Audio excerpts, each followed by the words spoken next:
In the beginning, all was darkness. That was how the first ones preferred it, for they were so hideous that even they could not bear to look upon themselves.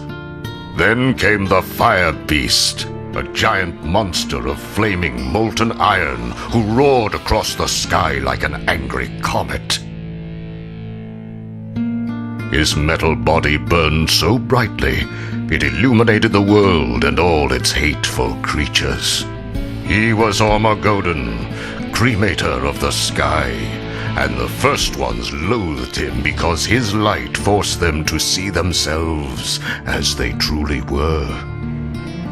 So they hid underground and dreamed of a day when they could murder the fire beast and rid the world of his light forever.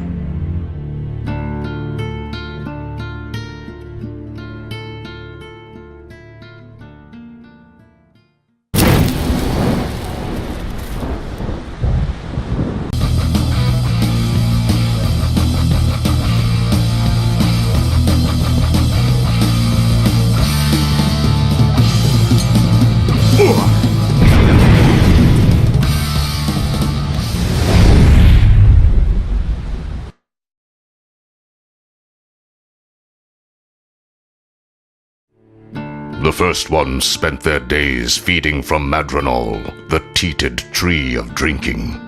They suckled from her bark a thick nectar that flowed up from her roots, which penetrated the ground so deeply they reached even into the untouched place. There, a beautiful being named Etulia sang to the roots of Madronal, and the tree turned her song into nourishment for the ungrateful creatures above. One day, the greediest of them sneaked into her sanctuary and trapped Etulia in a cage, forcing her to sing only for him. That is how he gained unlimited power over all creatures and became their first and most terrible king.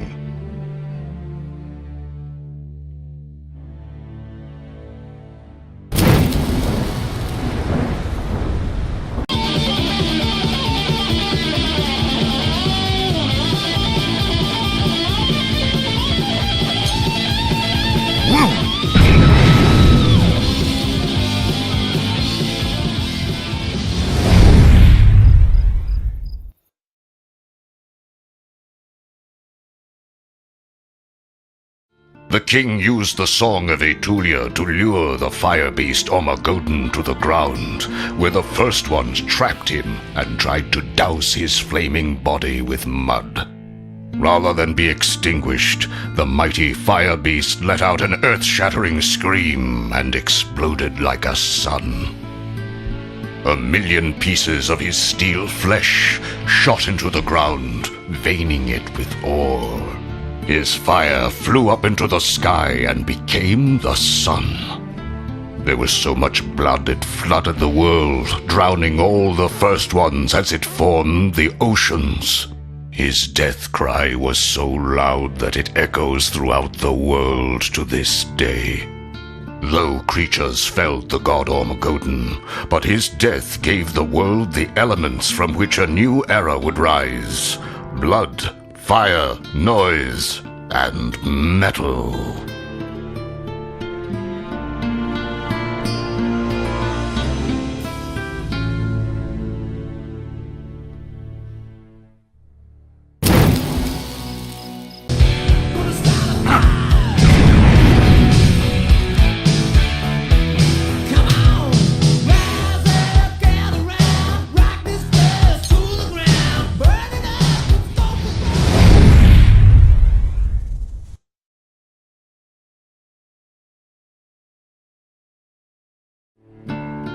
From the oceans of blood came new life, the worst of which was the tainted coil.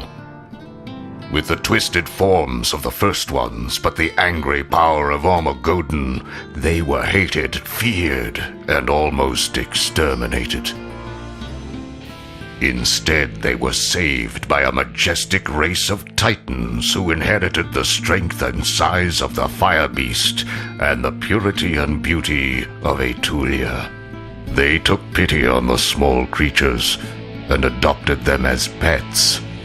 They hid their deformities with severe restrictive garments, and the coil endured the pain because, more than anything else, they wanted to look exactly like their beloved, merciful masters.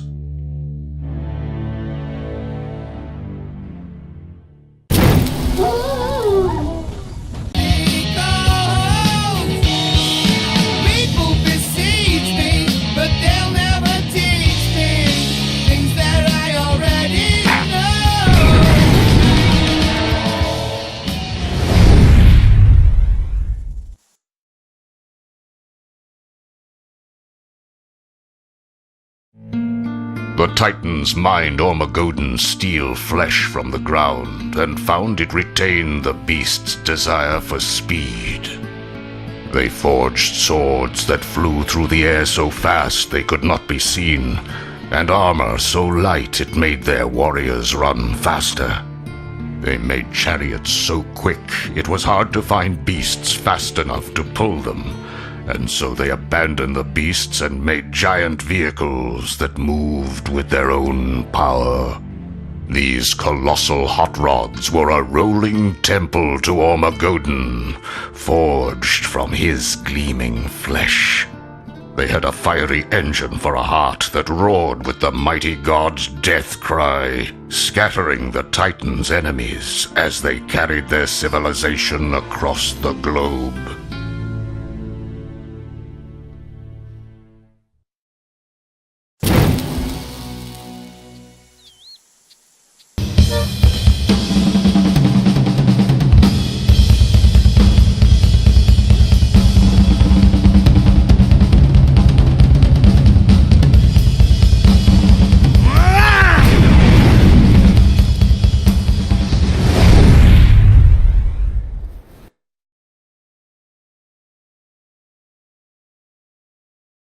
After she was used to lure Ormagoden to his death, Etulia was left to cry alone in the darkness for an eternity.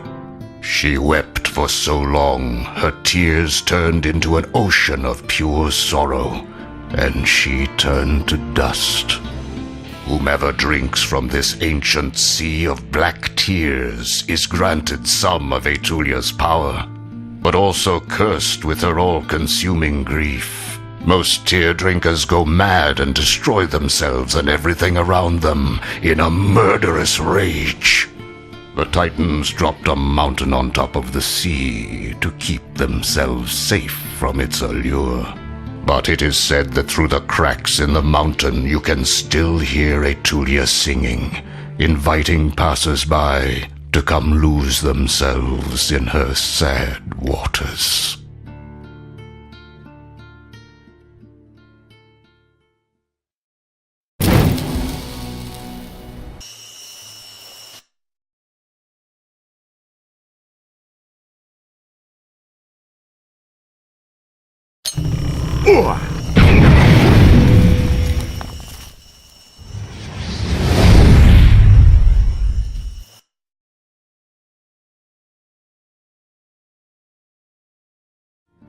Titan civilization exploded with new art and technology.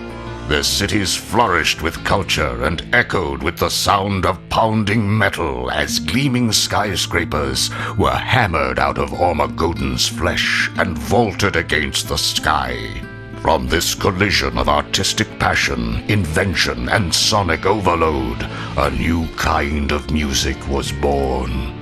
It was as hard and heavy as the fire beast's metallic flesh. It had the power of his blood, the heat of his fire, the speed of his flight, and the mighty roar of his death cry. But it also had the angelic beauty of Etulia's song, and a touch of her mournful wail. Its words told the story of a fierce and noble age. It was an anthem of the people, and they called it heavy metal.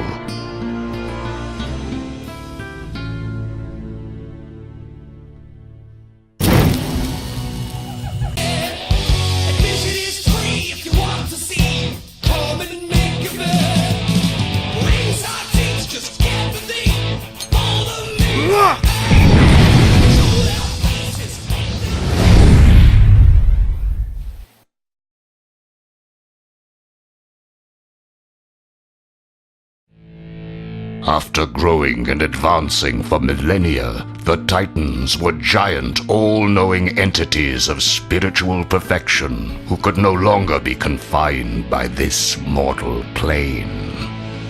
In the final stage of their evolution, they ascended into the heavens to become metal gods. Before they left, they took time to weave instructions for all they had invented into the natural world. They taught spiders how to spin guitar strings for webs, and the trees how to grow exhaust pipes for branches. They etched hieroglyphics that showed how to put these elements together. We give our secrets to the future generations, they inscribed in glowing letters, so that they may know the glory of metal.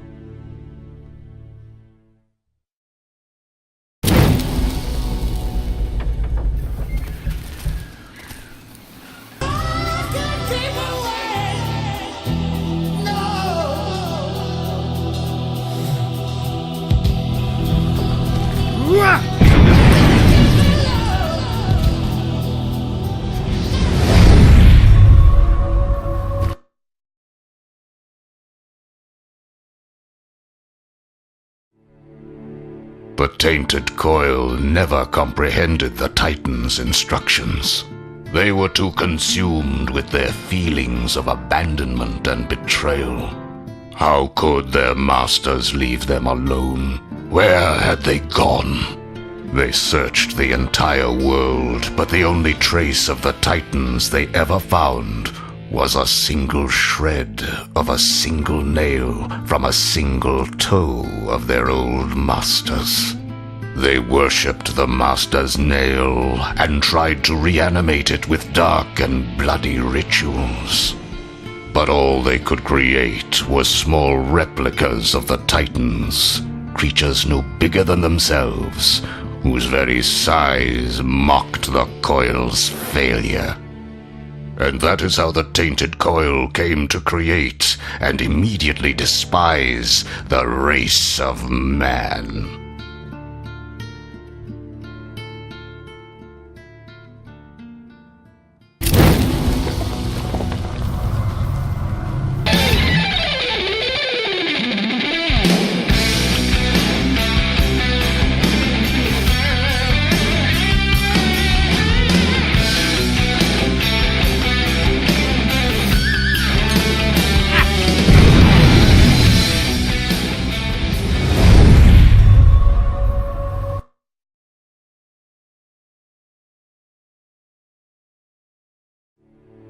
Humanity was enslaved by the Coil and suffered their cruelty for ages until a leader emerged and led the humans in rebellion.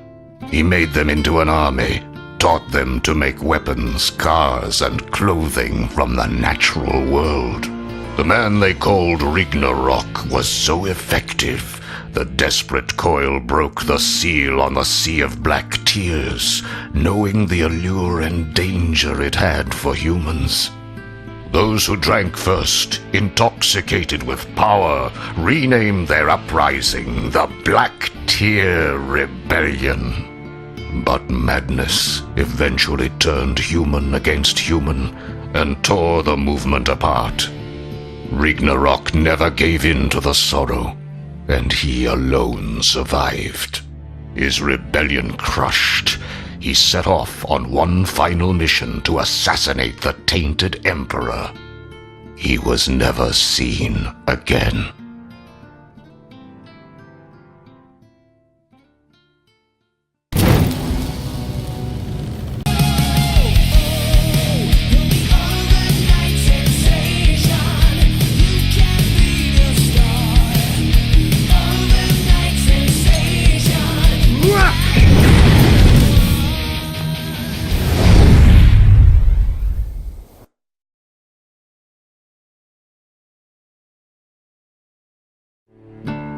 ensure their dominance over the world forever, the tainted coil decided to hunt down the so-called future generations and take back the wealth of knowledge so unfairly bequeathed to them by the Titans. They performed a 10-year ceremony of orgy and sacrifice that culminated with a gross perversion of time that sent their emperor and most bloodthirsty warrior forward to the age of modern man. Along with the emperor, they sent a small idol of Ormagoden, which would return the traveler if a blood offering were made into its mouth. They also sent a small cadre of the emperor's slaves, not knowing that among them hid a murderous stowaway.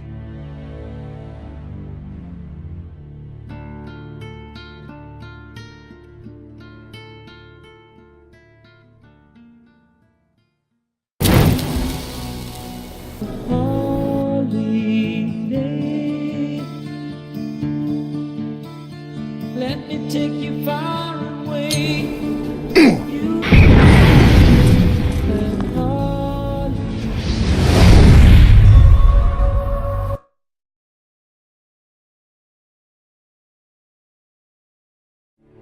When Sukoria arrived in the modern age, she made a horrible discovery. The future belonged to humans, not demons. They were the inheritors of the Titan's legacy, and their civilized world drained her of her spirit, her bloodlust, and her will to live. She could not return a failure, so she released her slaves and retired in defeat to a hidden cave. The stowaway, Ragnarok, stayed with her to complete his mission. But he could not bring himself to kill the pitiful once great warrior. Instead, he took care of her, and they became companions. Far away from their old world and its ancient battles, prejudices, and taboos, an intimacy developed, and then a coupling, and then, miraculously, a child. Its birth left Sukoria lifeless, and Ragnarok took the child out of the cave and raised him in the age of modern man, never telling him of his forbidden ancestry.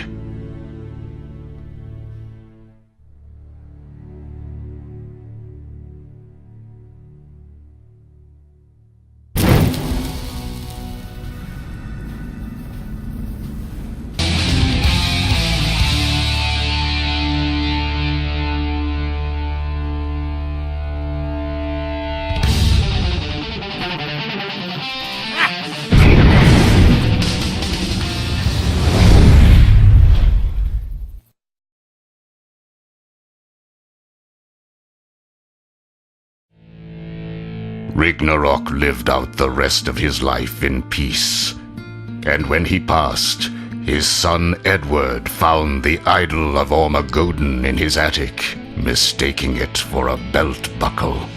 He wore it to remember his father, but when an accident let his blood fall into the beast's mouth, the spirit of Ormagoden was summoned, and the fire beast took Edward back in time to the age of metal. There he found that his combination of roadie skills and demon blood allowed him, and him alone, to complete his father's mission. To slay the demon emperor, push back the flood of black tears, and fight for the freedom of his people and the glory of their metal.